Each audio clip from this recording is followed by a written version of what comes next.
I once read that one lives differently in a place when one knows that they are going to be buried there.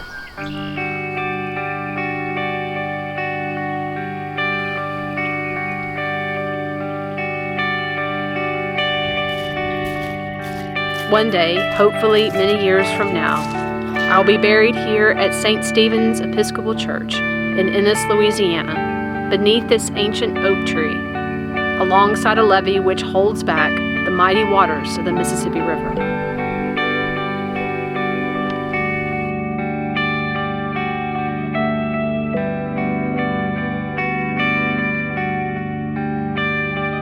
The Diocese of Louisiana is a majestic place, filled with cypress trees, pecan groves, and ancient bayous that whisper tales of long ago. I relish in the beauty and diversity of Louisiana. In just a few hours, one can move from the crowded streets of our large metropolitan cities into the peaceful, tree-lined bayous and sun-soaked fields of our rural parishes. This diocese is our family, and you inspire me. This is my husband, Jimmy. Many of you have met him as he regularly travels with me across the diocese. He is my companion, friend, muse, and partner. We often talk about the similarities between my vocation as canon in the diocese and his long military career, serving as commander in the United States Coast Guard. My two sons, Nicholas and Tucker, fill me with such joy. It's been such a beautiful experience to be their mother, to guide them and to walk with them. They are both thoughtful young men who hold a deep sense of inclusivity and love for others, nurturing each other not only as brothers, but also as best friends. Serving the Episcopal Diocese of Louisiana as your canon to the ordinary has been the greatest joy of my vocation in ministry. And as I prayerfully considered this call, I reflected upon the hopes and the dreams that you expressed for the 12th Bishop of Louisiana. The profile states that you want your next bishop to be a person of faith, a person of vision, and a person of integrity. Working together, we can provide leadership not only in our local communities, but across the greater church. The next 10 years will be crucial in the history of the Diocese of Louisiana. Yes, we will face challenges, and we will also celebrate great joys. But through it all, we will travel this holy journey guided by the life-giving love of Jesus Christ. And like so many who have gone before us, we will not travel this way alone.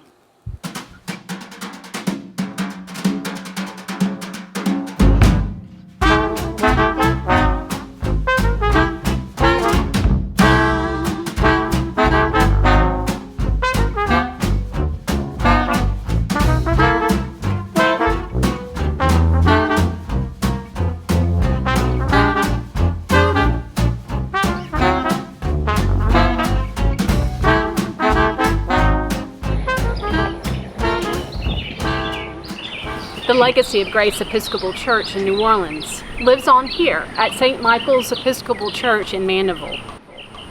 This vibrant congregation received a grant created by the sale of Grace Church property on Canal Street. Upon the closing of Grace, I, along with the bishop and the executive board, provided guidance and leadership in the establishment of an endowment to support congregations which are growing but find themselves falling just shy of the funds needed to call a full-time priest. St. Michael's is an example of how creative leadership takes the challenges of the past and turns them into a bright future for our diocese. My vision for the future of our diocese includes the continued training and ordination of bivocational priests, the expansion of educational opportunities for our wonderful laity, the growth of the diaconate, and the analysis of the effects of rising property and health insurance costs for our congregations. Additionally, we must find ways to resource share among our churches to lower costs. These are bold initiatives, and speak to the strength of this diocese and to you, our clergy and laity. For 9 years, we have walked through these challenges together, me along with you. I know you. We have been creative and resilient, and through it all, I have been inspired by your leadership and your dedication, and I am excited about the future that lies before us.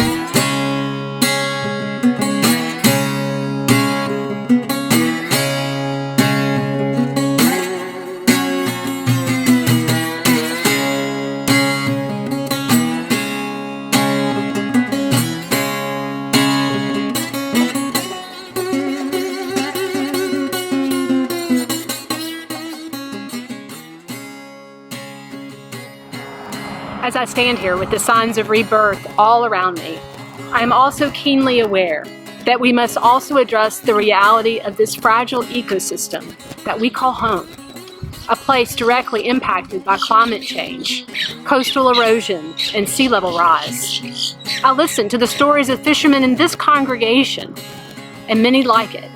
I fish in these waters and note the changes during the time in which I have lived in Louisiana. This is happening to us.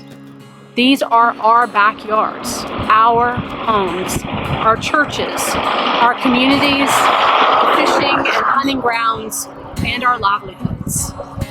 These are our friends and our neighbors. As Bishop, I will facilitate these conversations as we address the realities and where we plan to move from here. These are important conversations that we must have, and I look forward to having them with you. Hurricane Ida landed in South Louisiana 16 years to the day after Hurricane Katrina. 32 of our 48 diocesan churches were impacted, of which 9 were damaged extensively. Most importantly, our people were hurt and suffering, having lost homes and personal effects, torn off roofs, limited communications, and no food or water. As soon as the waters receded, churches, both large and small from across the diocese, loaded up our cars and our trucks with supplies, delivered them to our damaged churches. We met with clergy and parishioners and supplied aid to those most in need. I have to tell you, it is in these moments that I see the spirit of community and discipleship in living color in the Diocese of Louisiana.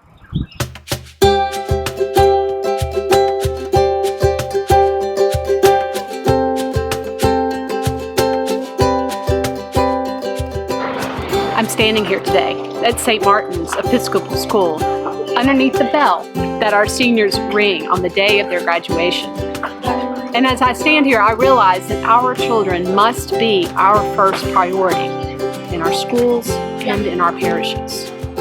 I am completely and fully committed to supporting a nurturing environment in which our children are instilled with the values of our Episcopal identity, which they will carry with them throughout their lives. Our schools must provide an environment where our children will experience the kingdom of God in each other and be affirmed regardless of race, gender, or sexuality. Excellent Episcopal schools are found across our diocese, but we can do more.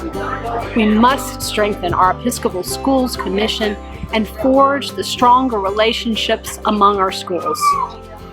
Our children are the lifeblood of our diocese. The baptismal covenant stands at the very heart of our tradition, and it guides us in all that we do, both inside as well as outside the walls of our churches and our schools.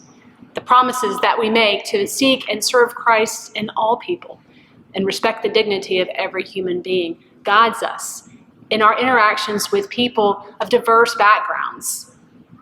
And we know that today's world presents unique challenges for us. But by holding this baptismal covenant with us, we will find the light of Christ evident and walk into that love in all that we do.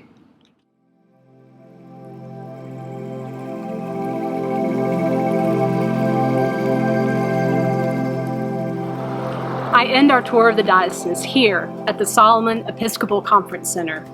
This beautiful facility sits at the heart of the Episcopal Diocese of Louisiana. It's a success story at a time in which conference centers are closing across the church. In addition, there is a lot of fun to be had here. My hope is to plan another diocesan-wide family event for clergy and congregations, for our laity to come together and just enjoy each other's company and have fun, like we did some years ago. The pandemic has taught us that we can live virtually, but the heart of real collaboration and creativity lies when we can be present with one another.